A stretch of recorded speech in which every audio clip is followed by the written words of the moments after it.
Good evening, everyone. Welcome back. We got another installment of our Let's Talk About It Tuesday segment here. Just going to discuss some random topics around the world of sports and kind of open up at the end for a little, freestyle, I guess, if you want to call it that. So without further ado, we're going to introduce our panelists here for the evening. Start off in the bottom right-hand corner down there with the gentleman that put this all together. So if you've got any complaints, direct them at him, please. That's Robert with WTP for Life. What's going on in your world? Oh, man. I'm excited to be here this evening for sure.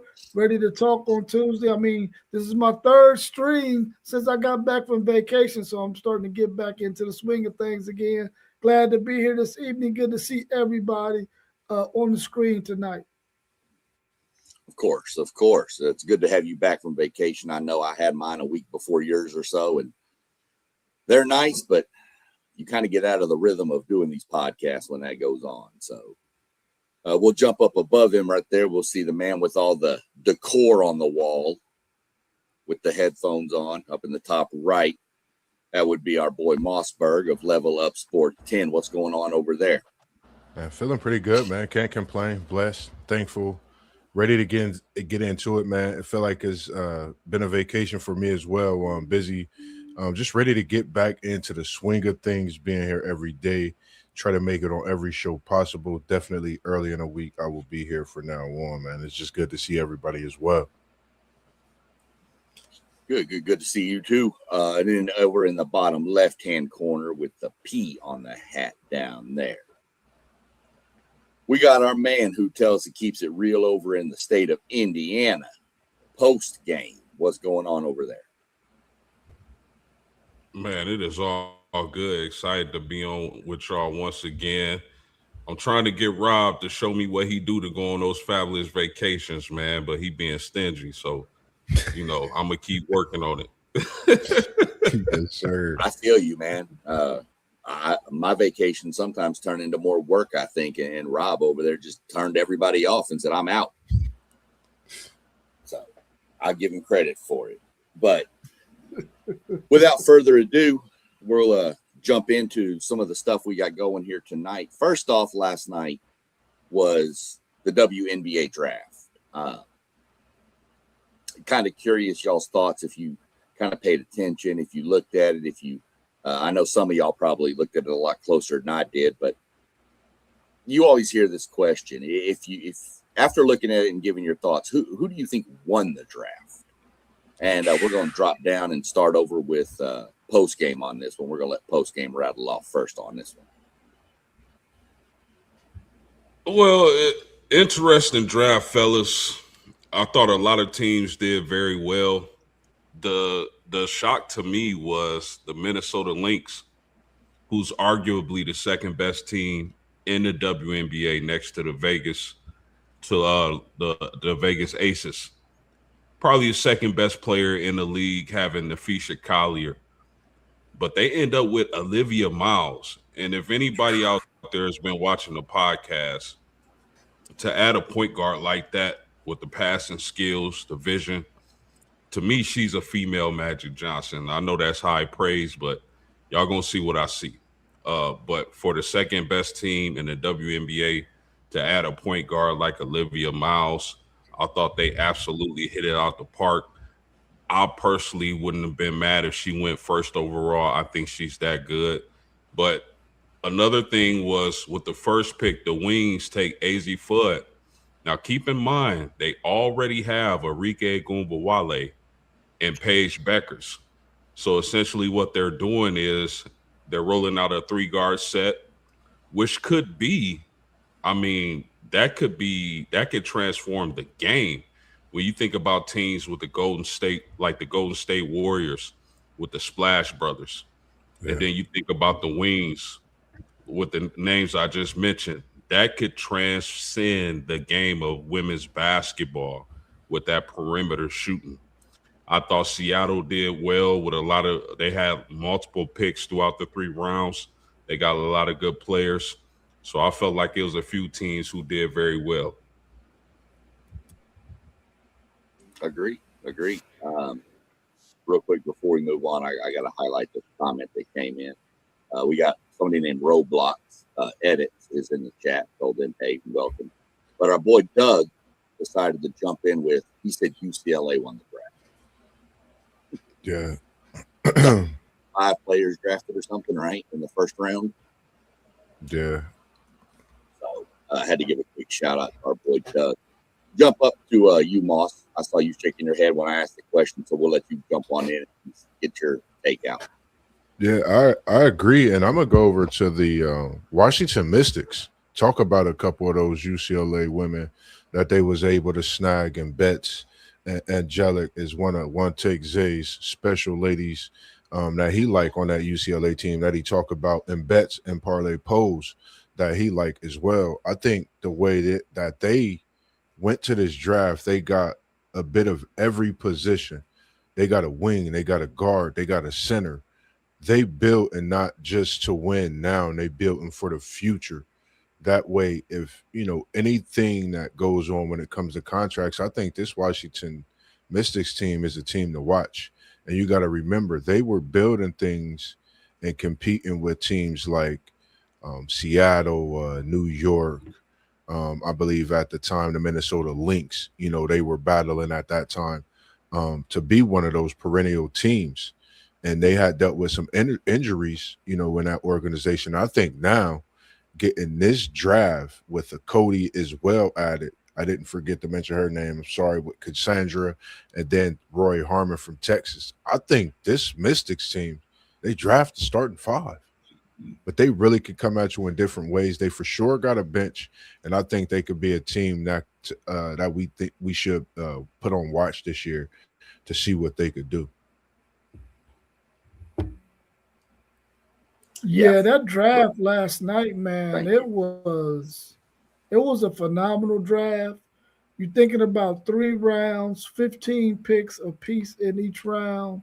And you think about the caliber of players we've watched all this past NCAA basketball season, and you're thinking to yourself, man, the WNBA is about to be lit with the style of players that they already had, all of these phenomenal players, and then you bring in another crop of players from the college level, and you're thinking to yourself, everybody is going to benefit from this. So I can't pick one team that I think benefited over the other.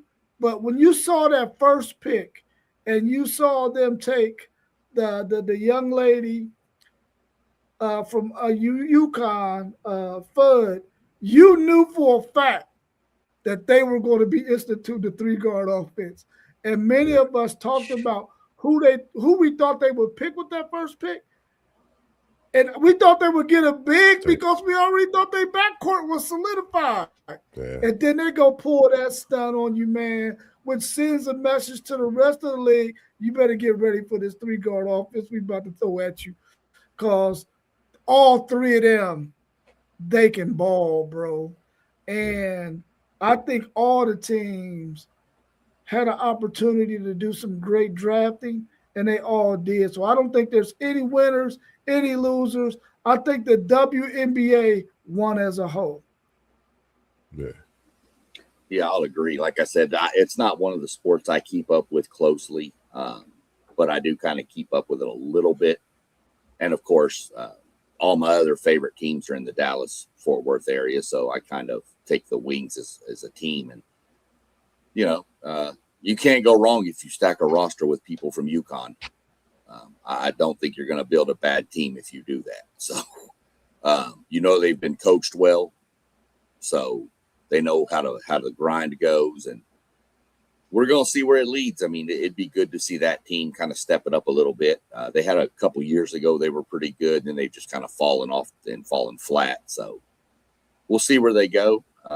Hopefully it'll work out for them, but it's going to be interesting, that's for sure, with that 3-guard rotation like y'all already mentioned. So we'll see. I mean, they're putting the league on notice. You better get out and cover us because we're going to start shooting. Real quick, the Seattle Storm, like, just to inform you on some of the players, I like the Iowa fam Tiam, if I'm saying it right. And I went to Seattle. You know, the big. I think when she comes to this WNBA, I think she's coming to change the game. The 6'4" big. You're talking about a versatile that could really do it all. I think when we look at this WNBA, it's beginning to have that changeover, that effect like what the international players did in the NBA. I think we're starting to see that same thing in the WNBA, but it's more like this year. I think it's known, it's put on notice.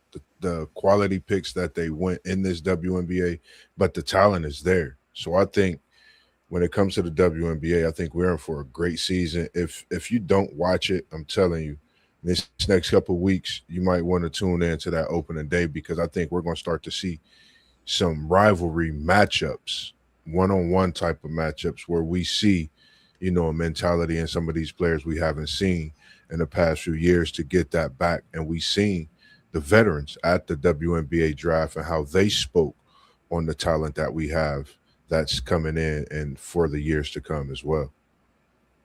And don't forget, Moss, Seattle drafted Dominique Malonga last year, the 6'6" center from I think France. So you parlay that with they draft this year, and they cooking with something. But I was surprised, fellas, that Big Beers from Oklahoma didn't get drafted last night. I know she's not the most athletic big in the WNBA draft, but man, she's physical and she can play in the post. I'm pretty sure she'll be signed by somebody, but I was a little surprised she didn't at least go in the second or third round. Yeah. And speaking on that UCLA team, that was 6 seniors that got drafted. Like, that's crazy for 6 seniors, coming from a national championship team. I think that just goes to show the work that they put in, for those few years and being right there and actually getting them one. Just shout out to the hard work that they put in as well as all the ladies that got drafted or didn't get drafted, that you still doing what you do as well. Yeah, 100%. I think y'all mentioned it before, but here's a question for somebody that doesn't follow it as close as maybe y'all do. And this may help some viewers out too. Like the NBA has a D League. Does the WNBA have anything like that, or do these players have to go overseas to be considered like their G League? If that makes sense? Mm-hmm. You can go ahead and take it, Post, if you want. Yeah, the WNBA doesn't have a G League. The players that miss the cut are likely heading overseas until they can get into the WNBA. Okay. That's. Oh, go ahead, Moss. No, I was about to say, and then they just started having like little. If you really watch a lot of players, when you got that Olympics, that FIBA, they actually get that look, during those times. And like Post said, and then you had this rival leagues that's going. So, if you just sometimes look into it, which I notice is starting to change a little bit, different leagues are popping up that they're starting to have throughout the spring and summer, during that downtime. So it's gaining momentum, is broadening, is becoming more global. In other words, slowly but surely, it's going to get there. And I just love the way it's going. I think this year's draft, hats off, and I think we're just getting started on what's to come. Yeah, for sure. Like I said, I just, I wasn't for sure if they did. I didn't think they did, but, we wanted to verify everything and get it cleared up. I thought they had to go overseas, so that's good to talk about that. If you're following along on the chat, we're going to jump out of order for a minute because some of the questions I had already typed up, I found out from our dear friend One Take that they were already talked about on Saturday. So I deleted them and threw some in. Real quick, I sent him the link. I thought I sent it to him and then I resent it to him, but he asked for it. So can somebody make sure he's got the link? Because I think he's trying to get in. And I tried to send it to him again. So I got you. I'll send it to him real quick. All right, we're going to let Robert take this one first, real quick. So we're jumping over. We're talking about WNBA. Now let's go to the NBA. Do you like the play-in tournament? Why or why not? I do like the play-in tournament. I mean, it's not like they're trying to put a team that's in the 12th spot into the playoffs, but I like that battle to get into that 8th, 9th seed, trying to get that positioning there. I like it.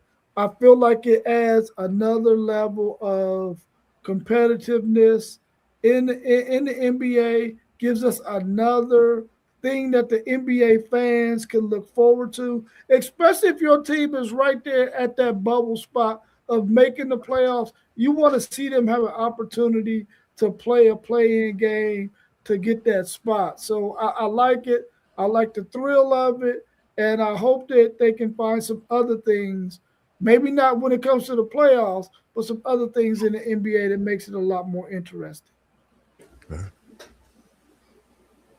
Post game, your thoughts? Yeah, I've never been a fan of the play-in game. Excuse me. I just figure, there's 80. The NBA has an 82 game regular season plus preseason. You got 82 games to get yourself together and vie for that playoff spot if your team is that good. I really feel like they created the play-in specifically for LeBron James. That's just my opinion. I know they've been looking at this Laker roster, especially at the time when they first incorporated the play-in game. They knew the Lakers because, like hate them or love them, LeBron James is a breadwinner for the NBA. People are going to tune in and watch LeBron James, still the biggest star in the league.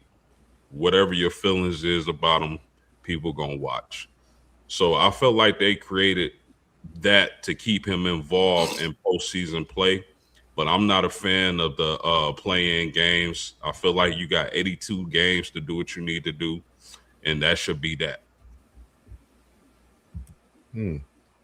Okay. For me, I like it. I don't know. I like the play-in game. I think it kind of brings some kind of intensity, for me, because I'm not really into watching as much NBA as I used to be. So the play-in game, what it's done for me as a fan of the game is brought that intensity back. You see these teams going out that one game, giving it all, but then they can also be a team that gets that next series also. I'm looking at this Golden State team. I'm looking at this Charlotte, LaMelo Ball, Con Knipple. I'm looking at these guys to do something major. I got Charlotte in a win tonight in this playing game against Miami. Sorry about Mr. Manzano if you're a Miami Heat fan, but hold that thought on predictions, Mom. Hold that thought. Oh, okay. But yeah, I like it. I love it. I just think teams like this, like we seeing tonight, really get a chance. And the way Curry been cooking, being that chef that we know he could be, it'll be amazing to see him go on a playoff run and challenge the king while he's down in LA, a few players, for a playoff push for a title. Well, I'm going to jump in here real quick with my take on it is before we get to Anthony, his comments real quick. We'll definitely get them up for you, Anthony. Appreciate you tuning in. I don't like it. I'm with post game. I agree with what Anthony had to say too, but I don't like it. I guess call me old school, call me that get off my lawn guy. I don't care. I like be in the top 8 or don't get in. That's just where I stand on it. Just me. I see we got one take Zay in the building now. What's going on? You got real quick before we jump into some of these comments we got. You got any takes on the WNBA and how you think the draft went last night? And then if you want to just link that together with, do you like the play-in tournament? Yeah, I ain't gonna pump fake. I ain't see none of the draft. I seen AZ Fudd went first, and I was just thinking I asked post game what he'd do. Lauren Betts was sitting right there. Why we ain't take Lauren Betts? But the play-in tournament is trash. Why are we giving out participation awards? That's what it is. I don't understand that. I heard postgame say they created for LeBron. You know, that's the first time I heard that theory. But when I think about it, that might be true. That really might be true. You know, they didn't want LeBron to be missed. That's their golden boy, their golden child. They did not want him to be out of the playoffs. So yeah, man, that stuff is trash. I don't know why we got it there. I think it even helps out tanking in a sort of way. So I don't know why it's there, but hey, to each his own. You know, they trying to get more money. You know, people gonna be tuned into them games tonight and tomorrow. Well, they start tonight and tomorrow. So I don't know. But hey, one take Timmy. I deserve a Grammy, an Oscar, and an Emmy. All right, go ahead. You always know you're gonna get something out of that one. Real quick before we move on, catch up with Anthony real quick. Said with how successful the Miami Heat have been in the NBA with multiple championships, I'm assuming he thinks the WNBA is going to try to bring back the Miami Soul. That's a possibility. I mean, they just brought back the Comets. So he also said he agrees the play-in tournament is a joke. We're rewarding mediocrity when most of these teams are below 500. And he disagreed with you, Moss. I don't think it brings back the intensity. I believe both the play-in tournament and the NBA Cup are a waste. It's a way for the NBA to make more money and cause more injuries. So that's our buddy Anthony. Again, all takes are welcome here. I like it. You know, and then he kind of chimed in with what I said. He's a new school NBA fan. He didn't start watching the NBA until after 99, but he was raised on families in the 80s and 90s. So, again, all comments and questions will be mentioned and talked about. So, definitely drop them, keep them coming. Helps the show roll. And we also enjoy all the people watching and tuning in right now. Yeah. We're going to jump down now to the next question is this is tonight. You got Miami at Charlotte and Portland at Phoenix tonight in the first two play-in games. So let me see who hasn't gone. Moss, you can take off since you were trying to give your predictions out earlier with Charlotte, Miami, and Portland and Phoenix. What are your thoughts on those two matchups? I think the Charlotte team is hungry. I like the comment with Mr. Manzano. I think he'll see that intensity tonight out of this Charlotte team. I think that team that has been right there, I think, for the play-in game, some teams deal with injuries throughout the season, some things you can't control.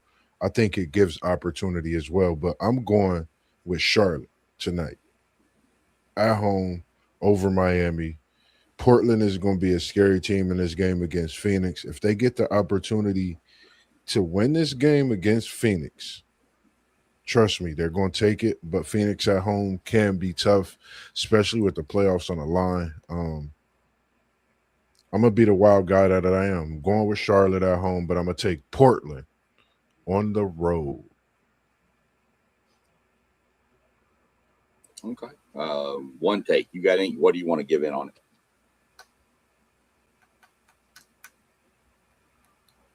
No, I guess he doesn't have a take. So we'll slip on over and let's roll over to post game. Yeah, absolutely, man. I'm looking forward to this young hungry Hornets team. I like the way they're constructed. I think they're taking a page out of the Golden State Warriors playbook when you talk about Khan, Knipple, and the ball boy. Now, I will admit that team is kind of exciting to watch. Even though I'm not a fan of the play-in games, I do like watching that team and their three-point shooting. And it'll be exciting to see what type of team they end up being in the future. But I'm with Moss also. I got Portland in the other game. I like how Portland's been playing lately. Last 10 games, they're 7-3. AV is balling. You wouldn't think Portland would even be a play-in team losing their coach, but they got a nice little roster that can make a little bit of noise. Yeah, I would like to see this Miami team that has a little bit more experience when it comes to playoffs to win this game. That's who I would think would win this thing. But I love that young Charlotte team, man, and I would love to see them make it to the playoffs. They're probably going to get swept by whoever they meet, but I still would like to see them win this playoff game and get in there. Even though I believe the Miami team and the experience that they have will probably win that game. As far as the other game, I think Portland is playing some really good basketball right now. And whenever you got a team that's starting to get hot during the second half of the season, you want to see if they can stay hot going into the playoffs. So hopefully they can pull out this win over Phoenix, even though Phoenix is the home team. Like my man Anthony said, they might be soft. Yeah, Anthony's got some pretty good takes on it. He's kind of agreed with you with the Miami and the playoff experience. What he said there, he thinks Miami wins in a close game. He says, and it goes to multiple overtimes. And he does also have Portland winning because he says the Suns are soft.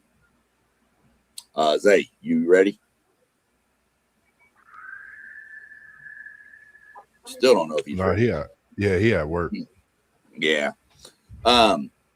I'm going to go with the take here. I like this young Charlotte team. I get the feel from Charlotte in this kind of scenario that they're almost too young to know they're here, and they just play. I don't want to say they're like too dumb to know they're there, but that just doesn't sound right. But they're there. They're like, we're just playing ball now. Let's just play. I don't know that they're going to let any kind of nerves or it's playing and all. I don't think that's going to affect them. I think they're just going to play and have fun. I'm going to take Charlotte in this one. Portland, Phoenix. This game can hinge a lot on what Devin Booker do you get. I've seen Phoenix be extremely tough when he's on, and I've seen Phoenix get blistered when he's not. So that's what we're going to go with. I'm not a Suns fan, so I'm going to hope Portland wins this. Never have been a Phoenix Suns fan. So I'm going to go with Portland in this one. And that'll shift us over. That'll get us through tonight, and then we'll shift over to tomorrow, where you have one person on the screen's team playing. They're going to be hosting the Orlando Magic, that being the Philadelphia 76ers. And then following that, you've got the West Coast showdown, which is kind of weird to see both of these teams in the play-in, the Warriors and the Clippers. It's been a while since we've seen these two both at the same time down that lower. So, Rob, I'm going to let you go last because your team is involved in this. I know you're a Sixers guy. So, Moss or post-game, whichever one of y'all's got your hot take. We'll let post-game go first. Moss, you went first last time. So, post-game, you got this one. Yeah, fellas. I like the Orlando Magic. I just think they've been coming along lately. My man Ben Churro is a force to be reckoned with. If anybody out there doesn't know his game, I've said it before. Reminds me a little bit of Carmelo Anthony, big physical guy who can rebound and score the ball. If Philadelphia was completely healthy, with a healthy Joel Embiid, I don't even think they are in a playing game. I think their playoff spot is secured. But I got the Orlando Magic in that game. As far as the Clippers and Warriors, as long as Kawhi Leonard is playing, I'm going to go against the Golden State Warriors and take the Clippers in this one. I mean, I love watching Steph Curry. I know what he's capable of doing. But I just think this year, Golden State doesn't have what it takes. And on top of that, Curry's been out for a long time, man, a long time. And I think, as good as he is, you got to build chemistry with that team, man. They got so many players out and so many new players increasing their role on the team. So I'll take the Clippers in this one, so long as Kawhi Leonard is playing. Man, this tough for the Orlando game, playing without a Joel Embiid. of course, in this one game, you'll definitely want to have him. I think they're going to try to attack the basket. But I think the way this Philly team been coming on, shout out to the way McCain has been playing as well. I think the way he's playing, you add Paul George in there, what all he's been through. I think this Philly team is out to prove something in this first round without Joel Embiid being there in this playing game. I'm going Philly. We all brothers. We all love each other. So go ahead, show some brotherly love to Philly for them to get this win. So I am, because I like what they bring. Tyrese Maxey, we know what he brings to the table too. I love what you said, Post. I think this is a team that you wouldn't want to play, being Philly, because, you could be at home the following day. But I think Philly prevails in a close one. Man, it was tough. I'm going to go Philly. Definitely go Philly in this one. All you, floor's yours. Man, my Philadelphia 76ers, man. Joel Embiid, man. Come on, man. You done it to me about 8 years in a row, man. And I understand it's an appendicitis. I understand it's an appendicitis.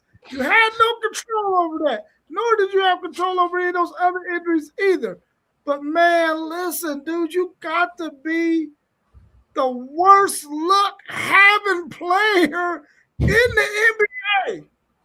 I already said it before. I thought Philadelphia, once he started playing good, they might want to think about trying to get something for him because we already knew this would happen.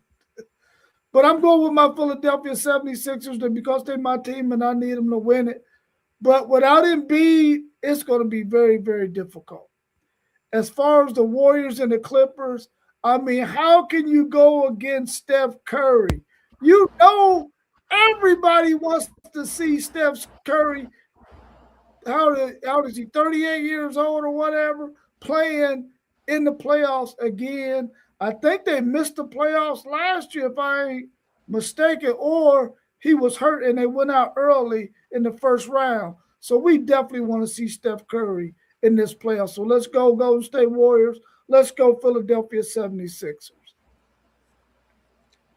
Did I pick for you on that second one, SEC?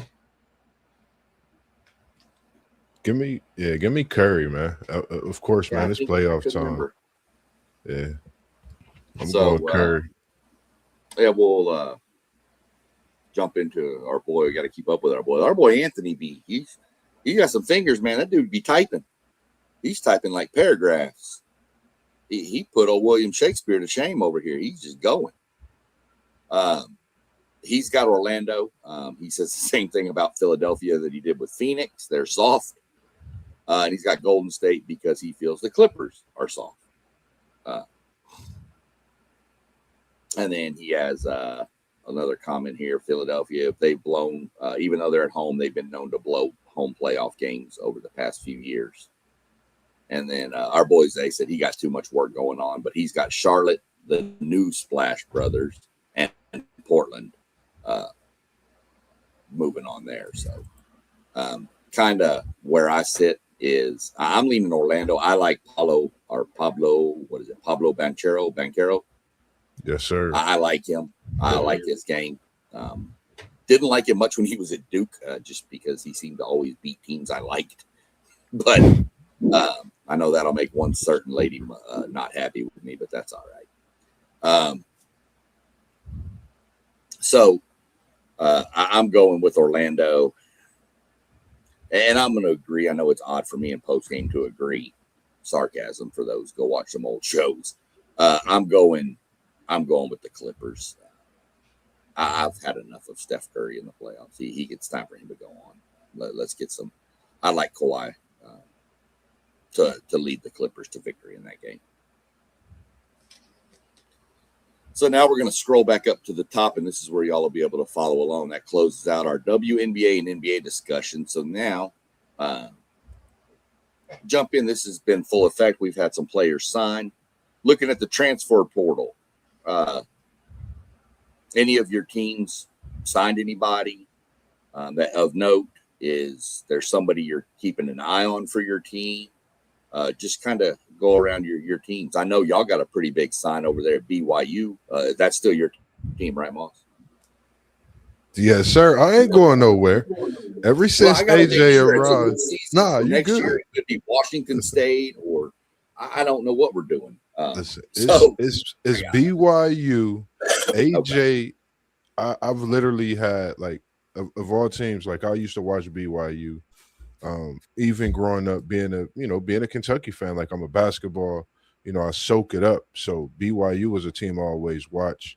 The way they play the game is special. They always had great coaching, just even they student section. That's what really got me to BYU. So what we have coming in, 6th ranked player, special. I'm giving a little clue of my what if, man. I'm hoping my guy come back and not go into the NBA draft. Because that's going to swing a lot for BYU right there. That's going to swing a lot. That's the main thing I'm looking at. I know what we have coming in. I know we lost Robert Wright to the transfer portal. Another guy we lost to the transfer portal, I want to say Bernard Jr. But outside of that, really haven't looked to see if they're going to let Richie, come back with the injury through the season or not. I think a lot of things for me is just seeing what AJ does. I know the talent we have coming in is going to be great. If we can get a couple bigs in a portal, that would be awesome. BYU bigs. If you're out there in the portal, I'm calling you BYU bigs because we see you and we want you to come and join the Cougar Nation. The pavilion could get popping. So come to Provo, and you know what goes on down in BYU, man. Moss will love to cheer for you, talk about you, but that's just what I'm looking forward to, see what AJ does and what we get in the bigs, coming into the portal. Yeah, for sure. Robert, you went last time, so we'll let you follow up right now. I haven't really, believe it or not, I haven't kept up with Texas. Yeah, well, Texas is in a pretty good position right now. They were able to keep Montas, so that's going to be a big help for them. Now, Dylan Swain has declared for the NBA draft, but he still has an opportunity to come back. And if he comes back, Texas can be really, really good. They got Isaiah Johnson out of the portal from Colorado, a nice running guard. And they also got a forward 6'7" guy from out of TCU. I can't remember his last name, might be Pounds or something like that. But anyway, this guy is really, really good out of TCU. Has some really good statistics in the Big 12. So we're excited to have him in that backcourt. He'll be a really good running mate with Montas. They got 4 guys that's coming in as freshmen. So that's going to give them 7 guys. So I would imagine they're going to get 3 or 4 more people out of the portal. 4 if Dylan Swain decides he is going to stay going to the NBA, but if he doesn't, then they'll get 3 other guys, probably another combo guard and a guy that can play the 3 who might be around 6'5", 6'6", out there on the wing for them. But they got to get shooters. That's what their biggest concern is right now. They want to get some more shooters. Because in a Sean Miller type offense, you got to be able to shoot that rock, and they can't afford to get another Kendall Weaver. I love Kendall Weaver to death, all of his hustling and all of that, but you sag on him all day because he can't shoot.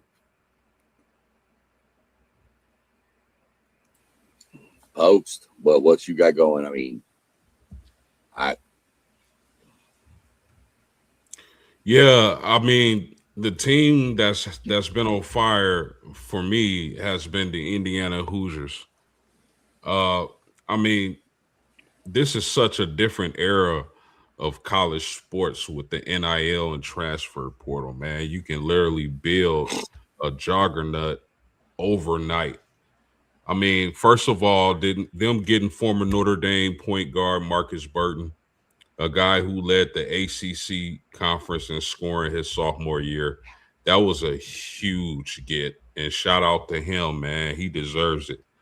Of course, I would have loved to see him stay at Notre Dame, but I mean, Notre Dame men's basketball is Notre Dame's men's basketball right now.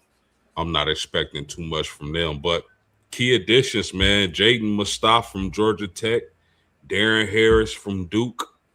I'm not even going to try to pronounce the other guy's name they got from SMU, but they're assembling a great team down at IU. So that's a team to watch next season because they've done a hell of a job in the transfer portal thus far. Yeah, for sure. We picked up Haggerty from Kansas State at A&M. Big pickup for us, I believe. We got some word that Clements was going to come back. Vincent is going to come back. And we've got our names in the hat for a few other players to go get to. I think you're going to see a lot of the rosters get kind of filled out over this next few days. Got to look and see. I'm not exactly sure when this portal ends, but I would assume it's got to be in the next week or so. So really was happy about Haggerty. I'm still curious where that kid from, what was it, Santa Clara, or was it St. Mary's? One of the two. That kid that was the leading scorer and rebounder out there. I can't even pronounce the kid's name. But I'm real curious to see where he goes. I think Louisville has been pretty much hitting this portal too now. They got the big from Kansas, and I can't even remember the other person they got. So Louisville's had a pretty strong transfer portal so far too. Our boy Anthony talking about the transfer portal, he kind of agrees with what we've all said before. He thinks it's a good and bad thing. It's a good thing for players that aren't getting playing time. It's a bad thing that you can do it multiple times. We've all kind of agreed on that over numerous shows. But I don't remember, somebody had mentioned building a juggernaut roster out of the portal, and he said he used his Hurricanes. No one expected Miami Hurricanes to be that good last year. And then all of a sudden he made the right additions in the portal, and Miami was a really good team this year. So, speaking of, I know it was a good team. Go ahead. Yeah. No, I didn't mean to cut you off because you got to think they was just in the Sweet 16, if I'm not mistaken, Elite 8 just a couple of years ago, and think that was a team that could have went to the national championship. You know, foul trouble, I think, was the only thing, and they missed shots.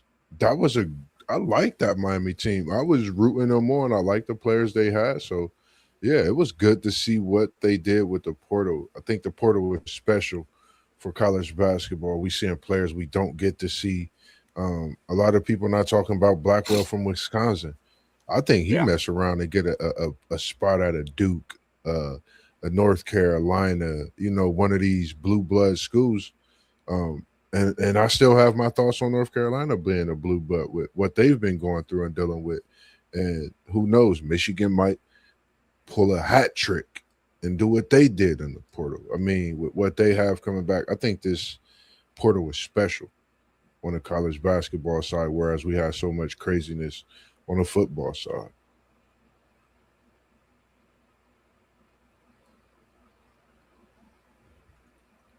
One of the starting guards from Villanova transferred into Miami. Lewis. I know I saw it pop up, but I'm not real familiar with his game. But from what I read on the pickup, it's a pretty good pickup for Miami. Oh, yeah. Yeah, Texas was after him, too. Oh, then I'm glad he went to Miami. Yeah. Good kid. Smart kid. Yeah. That'll move us off from there. This is where it gets a little weird here for me is we've got the NHL playoffs cranking up. Now, I know hockey's not followed as closely as other sports, but I'm going to lay out to you how they do their playoff seeding, and you tell me how dumb you think it is. And if you don't think it's dumb, you're banned from this show forever. So in every sport, you go the 8 teams make the playoffs in hockey, by the way, in each conference. By the way, the Blue Jackets missed out. Philadelphia won the game last night, so the Blue Jackets missed the playoffs. So, but there's the Atlantic Division, the Metropolitan Division, the Central Division, and the Pacific Division. There's 4 divisions. So what they do is 8 teams make the playoffs, 3 from each division. Now, instead of the 1 seed playing the wild card, the 8th place team, and the second division winner playing them, they take, like, Dallas is the 2nd seed in the Central Division, and they have to play Minnesota, who's the 3rd seed, in the first round, and then turn around and they would play Colorado in the next round. So 1 plays 8, but yet 2 plays 3, and then the winner of that plays 1. It is the dumbest playoff setup ever. You are the 3 best teams in hockey this year were Colorado, Dallas, and my Minnesota Wild. Those 3 teams were the 3 of the 5 best. They're all in one division. They're all in the Central, and they have to play each other before they even get to the conference finals. Instead of just seeding based 1, 2, 3, 4, 5, 6, 7, 8 based on record, they seed it by your conference. It is the dumbest seeding procedure of any major sport I have ever seen in my life. You are eliminating 2 Stanley Cup caliber teams before the Western Conference Finals even start. And hopefully it's hard to follow unless you follow hockey to kind of know how it breaks down, but it just doesn't make sense to me. It would be like the Bulls in the Jordan eras, but yet they would have to play in the first round. They had to play like Boston, and then in the second round they had to play the Knicks instead of getting, like, no offense, but Orlando. Not playing the 8 seed. Now they get the 3 seed, and then they get the 2 seed, and then they get whatever's left.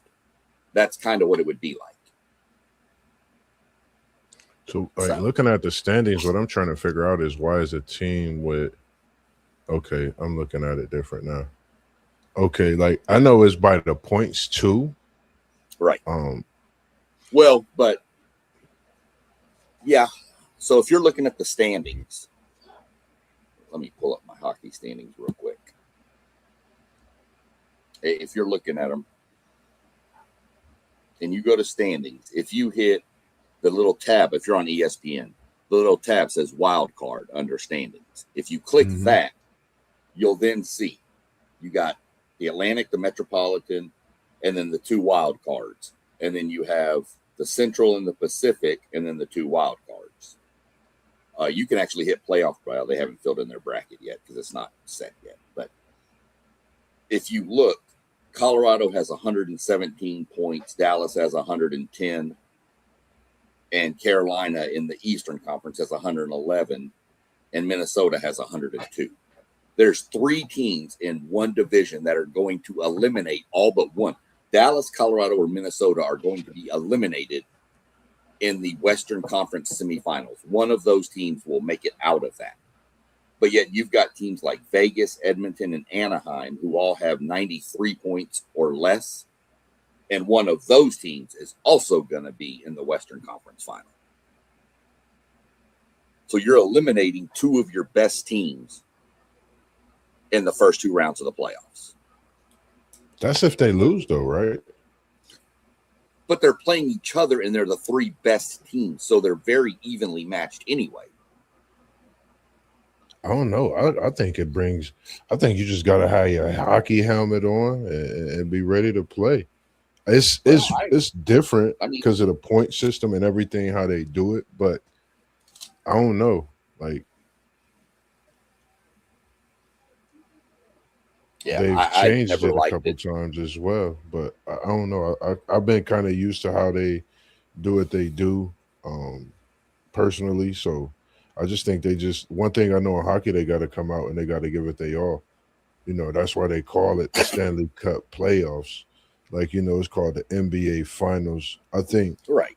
When you losing teeth on that ice, I think we know what the intensity is like within itself. You know, you out there throwing your body, you know, so I love playoff hockey is second to none.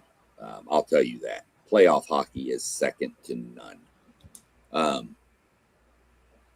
I just can't. I don't understand what's so hard about just seeding 1 through 8 and doing a normal tournament bracket. I just don't understand it. To me, you're just eliminating some good teams right up front, and you know, people that are casual fans won't tune into a hockey playoff series, you know, randomly, but maybe during the Western Conference Finals. And if it's like Dallas and Colorado, the 2 highest scoring teams in the league, points wise, if those 2 teams are playing in the Western Conference Finals, you have more of a chance to tune in than you would if it's like Colorado and Utah. Gotcha. You see? So to me, if I'm a commissioner of a sport, I would want my better teams to be alive longer. So just kind of a weird take for me. I don't know if y'all got any questions or anything like that. We do have a couple of good matchups. We're probably going to get the Battle of Pennsylvania in the first round. We are going to get the Battle of Pennsylvania in the first round, which is Pittsburgh versus Philadelphia. I know Columbus, shout out like a lot of Pittsburgh fans here, because when Columbus didn't have a team, a lot of them gravitated towards Pittsburgh. So Yeah. we got some good matchups coming up. So, you know, any questions, comments, concerns, or anything you want to know, I mean, I'll answer whatever I can about hockey. I follow hockey closer than I do a lot of other sports, because I think it is just insane the amount of skill these guys have on a pair of ice skates. I couldn't check my mail in ice skates. And these guys are out there running into each other, hitting each other. You never watched a hockey game? Watch playoff hockey. They fight. The refs let them fight until somebody hits the ground, and then they break it up. I love hockey. Hockey is just insane to me. I like that you mentioned the Pittsburgh Penguins. I'm going Pittsburgh Penguins because I'm a Sidney Crosby fan. And when you mention the Pittsburgh Penguins, it's no way, you know, you can't think about Sidney. I think that's like, you know, watching, you know, at one point it was MJ on ice. I still think it's like watching him as he's ending his career. You know, respect to MJ. If you go watch Sidney Crosby over his career, you know, the rivalry that him and Alex Ovechkin, you know, had with each other and what they do respectively on that ice with the puck, with the stick, you name it, man. So I'm going Pittsburgh Penguins, just what you mentioned in that game myself. Yeah, I mean, Pittsburgh's a hot team. I can tell you right now, my Western Conference final is probably going to be Dallas versus Vegas. And then in the East, I'm going to have a little crazy one. I think it's going to be Carolina and Buffalo. By the way, this will be the first time in 3 years we have a new Stanley Cup winner, because the Florida Panthers didn't even make the playoffs. Yeah. So the back-to-back defending champions are not in there. So I just wanted to kind of get that out there. I mean, like I said, I know it's not something that's watched or followed real close, but I just thought it was just a weird playoff scenario system. So I don't want to waste too much time on it. Like I said, another one, we're kind of a couple weeks into it. I don't know, we've never really touched on this yet, but if you've got a favorite baseball team, have you kept up with them at all? And if so, how do you think they're doing right now? And you have any hope for them? And I see you shaking your head with that little face down there. So I'm going to let you go first. I think I know who your favorite baseball team is, and I am happy right now if it's who I think it is. Man, my Houston Astros, They came out looking like they were going to be decent. I had no hope for them this year now. Don't get me wrong. I didn't think they were going to be any good. But, man, they came out, and I was like, oh, wow. They was like maybe 5-2 or something like that. Yeah. Here lately, I think they've lost maybe 9 straight games. They've been getting their butts kicked. And I'm like, man, what is it? Hold on. It's not that bad. Let me interrupt you. It's only 8 games in a row. 8 games in a row? Well, I knew I was close. Man, that team is, I mean, but it ain't even close. It's been like 9-1, 10-1, 7-2. I mean, they've been getting smoked. So, I've been keeping up with my Astros, but man, they are horrible right now. I don't even know if we have any bright spots. I mean, Yordan Alvarez hit his first home run a couple of games ago. He might have 2 by now, but they're just really not any good, man. And when you don't have pitching, and they got rid of some guys that they probably should have signed to some contracts, but they didn't do that. And when you got a small market like the Houston Astros, man, you're not going to be able to retain players that you need to win championships. They got lucky the couple of times that they were able to do it, but my Astros ain't looking good right now. It's not a small market, though. That's like the 5th biggest television market in the U.S. Yeah, but their team isn't. It's well, ownership. I mean, I'll say small in comparison to L.A. and New York. Okay. Yeah, I mean, it does rank behind Dallas-Fort Worth, too. But that's Dallas-Fort Worth combined. So, but I just think it's the owner just doesn't want to. They just don't want to pay. And I'll be honest with the Astros, they've made some terrible trades at deadlines trying to make a run, and then it's turned around and bit them. Yep. So, sorry, somebody came in my door. I didn't know who it was. Thought I was going to have to go stab somebody. It was just my son-in-law. Probably should have stabbed him anyway. Man, Post both Yankee fans, so I'm gonna let you. Are you really? Yeah. Everybody's got like my hated rival in baseball here. Them bats, man. Them new improved bats. But I'm gonna let Post have this one about our Bronx Bombers. Okay. Let's go with it. Yeah, first of all, I got beef with Rob of WTP Sports News because when he was on vacation, he came into the chat, probably, on a beach or something, toes in the sand, might have had an adult beverage, maybe not. But he got to talking crazy about the Yankees. At that point, they were like 5-1 to start the season on a heater. And since then, I think they're like 4-6 in their last 10 games. So they've been struggling here. So I'm gonna put that on you, Rob, man. Ever since you had me talking about my Yankees on live stream, they've been faltering. So hopefully they can get. Listen, man. Garrett Cole is out. I'm hoping he can get back and return to form. We need our ace. I mean, the Yankees, for some reason, over the last, 10, 15 years, invest a lot in big bats. So hopefully, the pitching can, because we all know pitching gets you W's in October. Hopefully the pitching can get up to par. Like I said, Garrett Cole gets back and turns back into that ace we need. Yeah, I totally agree with you in that. And, for me, just seeing Aaron Judge do what he do, man. We know his bat going to swing. I think if our, pitching come in healthy, and we know as a Yankee fan, when our pitching is doing what it do, you never know what the Yankees will do. Great pitching, great hitting, and great defense amounts to titles. So for me as a Yankees fan, I just want to see, like you said, Cole get healthy, get our pitching rotation back to form, and be better, especially in that playoff. October, I think that's where normally we get hot. I think we've lost a little of that steam at that time, but I think with this team and this build, I think we can get that back. And Judge is, like I said, man, he's just one to none, just a special talent. It's just good to see him in a Yankees uniform and not have to go against him, for sure. Yeah, for sure. Doug jumped back in. He's a huge Astros fan too. So, but he says the Pirates are looking pretty good. Yeah, they are, but the Pirates are the Pirates. They always falter at the end. And the Astros are killing me.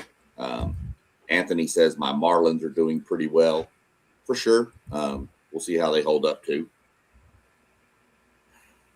My team is actually, I was very pissed off at them a few weeks ago after getting swept by Cincinnati.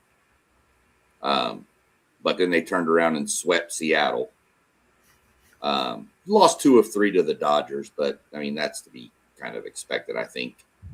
And now they're playing Oakland this week. So we'll see how that goes. Beat them last night. So my Rangers are looking pretty good. If we can get if our pitching staff will do what if they pitch to their potential, that has a potential to be one of the best rotations in all of baseball. When you throw Nathan Eovaldi, Jacob deGrom, and Mackenzie Gore, 1, 2, 3, followed by first overall pick a couple years ago, Jack Leiter, and I want to say first pick in the second round, maybe Kumar Rocker, both Vanderbilt pitchers from back in the day. I mean, if those guys pitch to their potential, that's a formidable pitching rotation. So I'm kind of happy with where we are. I didn't really look for a whole lot. So anything, we can do to make it work, I'll take it. We are probably in the worst division in all of baseball, the American League West. Seriously. That's a division that's going to be, the winner might have 87 games won, but they've all beat the hell out of each other because I think they're all about evenly terrible. The teams are. So we'll see what happens with that, but it's kind of what I am. One last thing on baseball real quick that I wanted to get your opinion on is as soon as, man, we have more chats tonight than I've ever seen, more comments over here. We're going to have to get Melissa, or we could have used one take to just be a moderator on these things. I got to get back up to where. So with the amount of money being spent on rosters, do you feel like baseball is the main sport where you can buy a championship? There doesn't seem to be any rules. They have a salary cap, but they don't follow it. The Lakers are just paying people billions upon billions of dollars to come play, and they're structuring this contract so ways that it doesn't really affect cap numbers. But if you add up their rosters, the Yankees are notorious for overspending too. My Rangers did it once, and it got us a World Series, and then it bit us because now we're broke. But do you think baseball is a sport where you can manipulate the salary cap, so to speak, and just pay for a championship? Man, most definitely. We seen it the last, couple of years with these daggone Dodgers, man. It's right there, man. I think a couple of years ago, they lost to the Astros, and I think before that year, they lost to somebody else. But I think maybe the last 4 or 5 years, they made it to the World Series. With that freaking roster that they got, all that money they got, man, yeah, you definitely can. It just hasn't worked out for the Yankees. He had to sneak that in there, man. We gonna leave Uncle alone, man. He always teasing our Yanks, but it's crazy seeing the Mets and the Dodgers having this crazy contract, and the 350 millions, 320 millions for another, and that's like, for us, we sit back and we like, wow, you have that much to build a roster for a year. So I'm in agreement, man, totally. I think it's the one sport so where you pretty much could do that. I actually want to go see more baseball myself, learn a little more about it outside of when I played when I was younger. I notice it's a sport that if you could swing a bat, if you could pitch a ball, if you could catch a ball, if you could steal a base, you could get paid in them good graces. So, for me, I suggest it's something that people look into as an athlete. There's nothing wrong with playing baseball. It's a great sport if you ask me. As it sits here to have us talking about what we're talking about. But yeah, I totally agree. You could buy a roster and definitely win for sure. Listen, Rob is correct. I've seen some extremely expensive Yankees team not do what they're supposed to do. As far as the Dodgers, uh, currently in the last couple of years, we all know the Dodgers spend a lot of money on their roster. It's working out for them. But as far as the question, I think the same thing happens in college sports.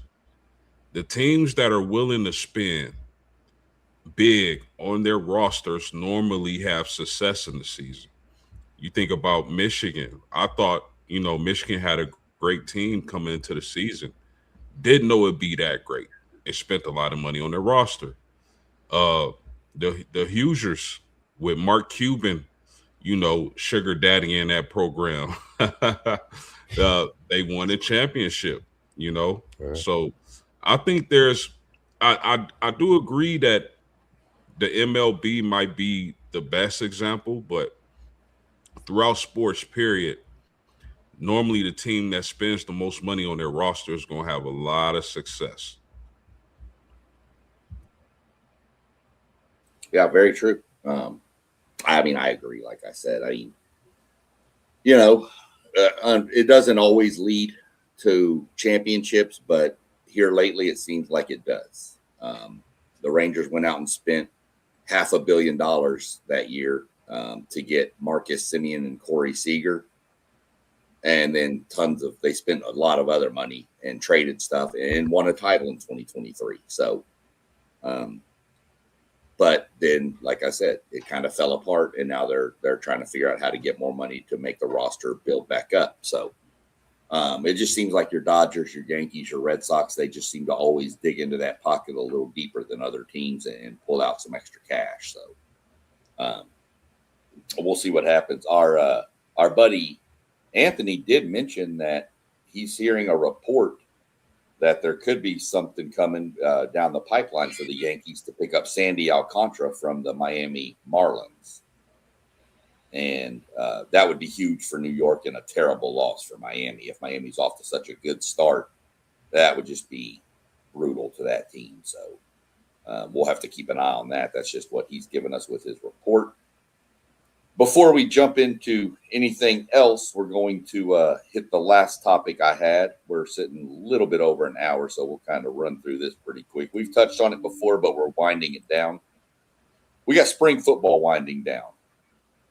What have you heard from your team that gives you hope for the season, and what has got you concerned? I don't know if any of y'all's teams have played their spring games yet. I know A&M's is this Saturday. So I don't know if y'all have done yours, but where are you leaning with your teams? Whoever wants to jump first, doesn't really matter if you've got to take on your team's spring. I'm gonna save mine. I'm only thing I will say, because there was a great stream the other day, and I seen with the ACC preview. I know I'm a Kevin Sperry guy, but the quarterback room is loaded. O'Neal, Daniels, Sperry. I'm just loving the battle that's going on in Florida State's quarterback room. I just can't wait till the season. I'm going to not say anything about a record, talk my stuff. I'm just going to be Mossberg, man, and tune in and keep everybody just wondering what I'm going to talk about when that ACC with Florida State come about. But the quarterback room is something that I'm really looking at. I think it's probably the most competitive that has been in some years. And, I would hate to see a quarterback go, but I hope they can stay with each other and continue to build something like programs have done in the past. When those guys stay together, you see one success right after the other. And that's what I would love to see starting this year at Florida State. Yeah, as far as Texas is concerned, man, their spring game is this Saturday. And the great thing about this Texas team that I'm starting to notice is the fact that they have the luxury of allowing certain position groups to allow some of these younger players to get a lot of reps because they already got proven players in those positions. Like, for instance, quarterback. Of course, Arch Manning isn't doing a whole lot, but this is giving KJ Lacey and Dia Bell an opportunity to get a whole lot more reps than what they would get had Arch Manning really be out there practicing. We already know what we got with Arch Manning. We don't necessarily need him to be taking these reps away from these younger players during the spring. At left tackle, the same case. Trevor Goolsby, we know what we got right there. He's probably going to be a top 15 pick in the following draft in 2027. So we can allow another younger player to go and get some action there. Along with on the defensive side of the ball, we got some younger players that we can allow to get some reps on the defensive line because we already know what we got at a lot of those positions. And we brought in a lot of guys in the transfer portal that has a lot of experience, which, like I said earlier, allows Texas to be in a really good position to get a lot of guys some reps that are young. Because you're gonna, if you're planning on winning a national title, like I think Texas is, you got to be able to have players who can help you play that gauntlet of those 15, 16, 17 games if it goes that way. And so I like what I see so far from Texas and what they've been able to do with their really, really talented players, being able to give them a time to get their bodies together while some of these younger guys can get some reps. Yeah, I mean, it's hard to get it. Like I'm always excited as a college football fan and a guy who covers Notre Dame. But it's hard to get excited because it's like, all my life I've been, used to mediocrity when it comes to Notre Dame. Then here comes Marcus Freeman, and we playing in the national championship game. So it's hard, like, to get excited because it's like, all the reports are good. There's nothing bad being said. You feel me? So, uh, I mean, the the key thing about this Notre Dame team, as far as the spring goes, is the depth of talent they have, especially on the defensive line, getting Charlie Partridge, a guy who developed J.J. Watt. So I think he's going to be huge for that defensive line and their growth and their ability to get after the passer. It's like, on paper, it's like, how do you pass against Notre Dame with the DBs they have, defensive linemen, some of the more underrated linebackers in the nation? So I'm a temper my expectations. I'm excited. I like what I've been hearing. I like what I've been seeing. Of course, everybody want to talk about the Ohio State receivers coming over. CJ Carr. The thing is, we've seen before where a guy has a good freshman year and then he either regresses or doesn't live up to expectation his sophomore season. They call it the sophomore slump, right? So that's something I'm going to be looking out for. But other than that, man, if all things go well, relative health, I'm looking forward to what they'll be able to accomplish. Shout out to my man Anthony Mazzano. I'm just joking with you, my man. I'm happy to have you on the channel. You bring some really good insights. If you missed it, Rob, Anthony posted a comment and said, "Do we have a Hurricane fan as part of our network?" I was just going to be nice and be like, not that I know of. And then post game decided to go to a whole different level and tell him, we're not looking for one. And I'm dying laughing. I see post game laughing because he knows what I just read.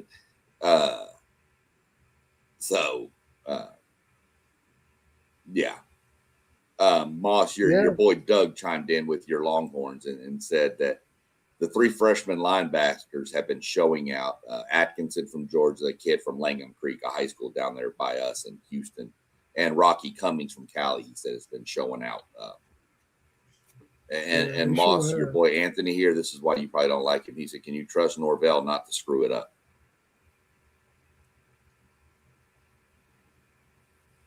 They have Norvell there.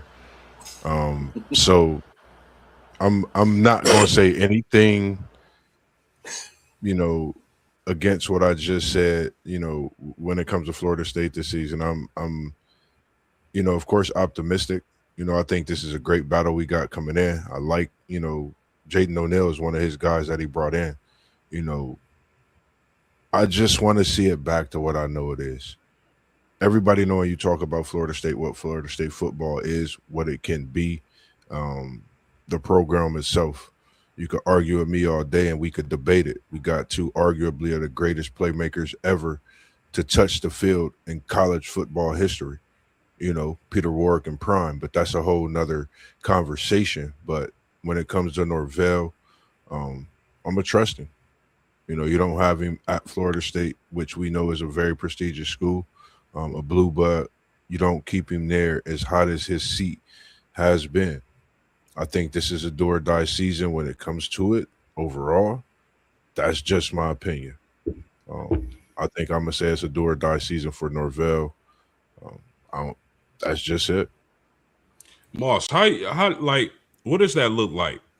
Do they let him, if let's just say if y'all struggle early, do they let him finish out the season? Or if he's mediocre-ish, maybe he get the 6 or 7 wins? Because it feels like, man, that seat, man, is, oh my goodness.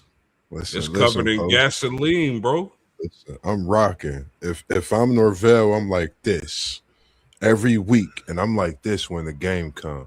I'm moving. I'm doing what I need to do. I'm getting the guys into this locker room week in, week out. I know it's possible.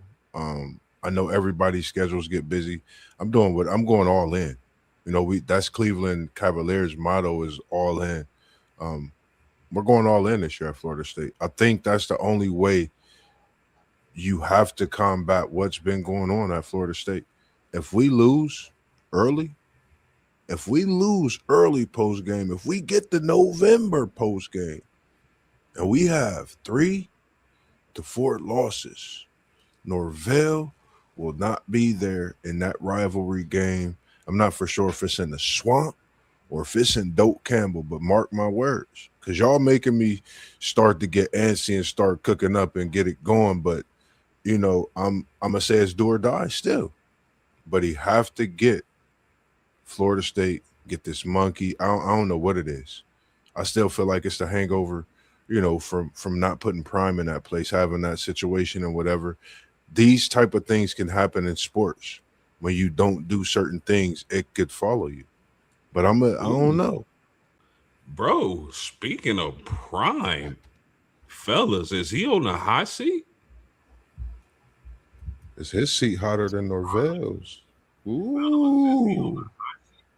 Yeah, I say so. He is.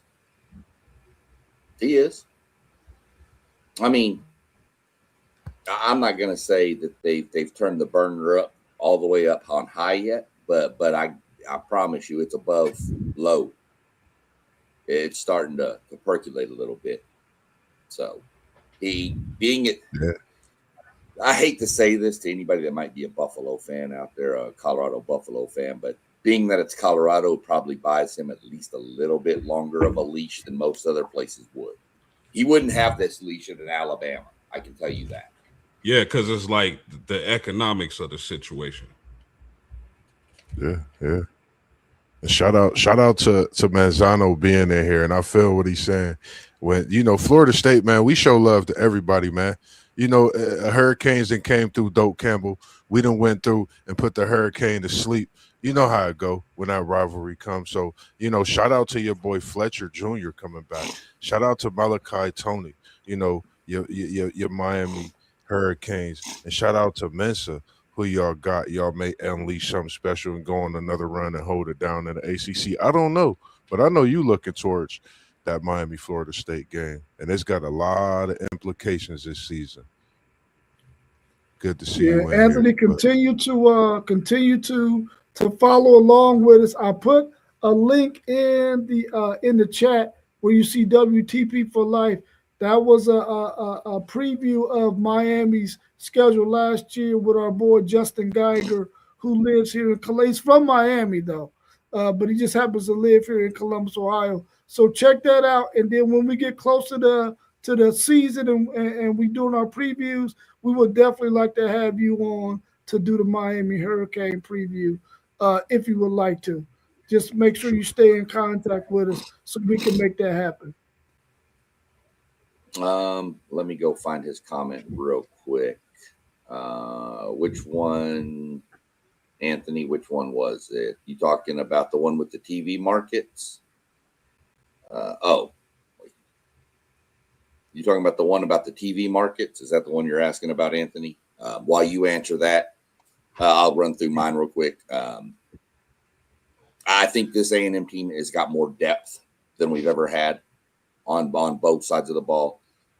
Curious to see how the offensive line is going to gel. Everything I've heard has been really, really good coming out of there. Yeah, I'll get that comment in 1 second, Anthony. Our wide receivers, y'all can remember last year, Casey Concepcion and Mario Craver, but they were pretty much the same receiver. Even Ashton Bethel Roman, they were all kind of just real quick speed guys. There was never that body. Isaiah Horton, Anthony Gregory, I believe is his name. He's a freshman. I'm telling you what, you better watch that kid. That kid's electric. He has been the star of all practices. Him and Isaiah Horton have led the receiving corps. He is electric. I'm a little concerned about the injuries coming out. I've heard Ashton Bethel Roman is fine. He's good. It's nothing serious. I have not heard any update on Terry Bussey, though, so that kind of concerns me. We'll see. I trust Elko on defense, like I've said before, but I'm telling you that Anthony Gregory guy or Aaron Gregory, whatever, I may got his name wrong, but I'm telling you, I'll watch that kid. He's electric. He's not only is he like a 6'3", 6'4" receiver, but he's blazing fast. So take the top off the defense and go get it. So that's where I am with that. Let me, Anthony asked me to post his comment on baseball. He was saying that the TV markets in baseball are not done by the TV markets. It's how big the fan bases are. Houston, Texas, Miami, St. Louis, Atlanta are considered mid or mark teams. Probably mid-level teams is what he meant, mid-market, which I guess is fair. It's obviously a little harder to say when you're in that city. It looks like that's so many fans of St. Louis. If you go to a St. Louis, there's jerseys everywhere on the street, even if there's not a game that day. So I guess it's a little more apt like that when you walk through a city. But other than that, love the comments and the going back and forth with Anthony. Thought that was great. Doug popping in. We had some other guys pop in during out. Didn't really say a whole lot. Just kind of mentioned they were there. So didn't really worry about highlighting that. So before we get out of here, has anybody got anything going? Anything else you want to mention real quick before we drop the socials and the stuff and get on out? Yeah, just let me say real quick for everybody watching, your boy is 3 subscribers away from 300. So if you haven't subscribed to Post Game, subscribe to Post Game. Help us get the 300. I truly appreciate it. Kind of what I wanted to do different. We always kind of mention everybody at one time. Kind of wanted everybody to give their own little social out there to give a little plug for yourself too. So go ahead, Post Game. Where can they find you? Man, you can find the Post Game right here on YouTube at Post Game 86. You can find the Post Game podcast, Post Game Sports. I'm really not too active on other social media platforms, but you can find me on Instagram at Post Game 86. You can find me on TikTok at Post Game 4, I believe it is. So check it out. For most definitely. myself. And y'all heard him. Y'all heard him real quick, Moss. He needs 3 subscribers for 300. So, if you're a subscriber to Post Game and watching this, grab your coworker's phone and subscribe them when they're not looking. They ain't gonna matter. Get that man to 300. Yeah, definitely. Right now, man. Get Post up to 300, man. Get him up to 1,000. Get him up to 1,000,000, man. Get everybody up to 1,000,000. It's Mossberg, man. You can find me Level Up Sports 10 on Instagram, TikTok. I'm also on X, formerly known as Twitter. My name is Joe Moss on Facebook. That's JOE MOSS on Facebook. Of course, you have our website, WTPSportsDudes.com as well. Doug, if you're tuning in, man, I appreciate you. I'm getting that edit finished up as I sent you the finishing touches. I'm going to add some little glizzes on there of my own pleasures with the name and things, and I'll be dropping that tonight, if not tomorrow morning. I do edits as well for those out there tuning in, man. We do so many things within this group, so make sure you tap into those websites and those socials as well. Well, you should be at 298 now post game, because I think my wife just subscribed to you. So let's get them up. She's here to help the team. Go ahead, Rob. You're up, and you can hit yours, and then if you want to also plug the website. All right, cool. Let me give a shout out to my man, Linnell Walton Jr. He has made or qualified for the National Golden Gloves from here out of Columbus, Ohio. Even though he's training in Cincinnati right now, he's from Columbus, Ohio. One of our homies from the neighborhood, his son, his junior. Shout out to him. Go out there and be great on that boxing scene. Linnell Walton Jr. Congratulations on making it to the Nationals in boxing Golden Gloves. I don't mean to cut you off, my brother. You know what weight class he campaigns at? 154. 154. 154. Real quick as well, man. I'm glad you mentioned that. I was just speaking to his mom this morning, trying to tap into that special conversation with Mossberg. Miss Lee, if you're watching, we got to have Mr. Walton. We got to have you on the show. We want to have that conversation, man, to get a people a glimpse into, himself, you. As a mom, we applaud everything you do. I just appreciate you for returning the messages when I do reach out to you, as well as everyone else as well. Just had to get that in there with you mentioning that. Yeah, you haven't already subscribed yet to WTP Sports Dudes. You can find us on YouTube at WTP for Life. Make sure you check us out. Continue to subscribe to our channel. Make sure that when you get an opportunity to, if you ever are watching from WTP Sports Dudes on YouTube, you can also do super chats. We will greatly appreciate that as well. And make sure you go on to WTPSportsDudes.com and check out our website. If you got any questions you want to ask or you want us to post on the website, we will do that. And also send us your comments and response to some of the questions we already have on there. For sure. You got we'll go through. We got some other channels scrolling across the bottom. Y'all can go check out when you get a chance to. City League TV on Facebook. One Take Zay is on there. I'm SEC Sean. I'm kind of the weird sport guy. I kind of follow a lot of the stuff that's not really mainstream, your NASCAR, hockey, stuff like that. But you can find me here on YouTube, obviously, at SEC Sean, TikTok, SEC Sean, Instagram, SEC Sean. WTP Sports Dudes also does have a Patreon page that all these are uploaded to. These videos are uploaded there too. It's also linked up to Spotify. You can search WTP Sports Dudes 2026 under podcasts and listen to it if you're driving around. I also have my Patreon page under SEC Sean. That is mostly it's all NASCAR talk on there right now. That's kind of what I'm focusing in on that avenue. Do giveaways on it, autographs from drivers, things like that are given away to paid subscribers.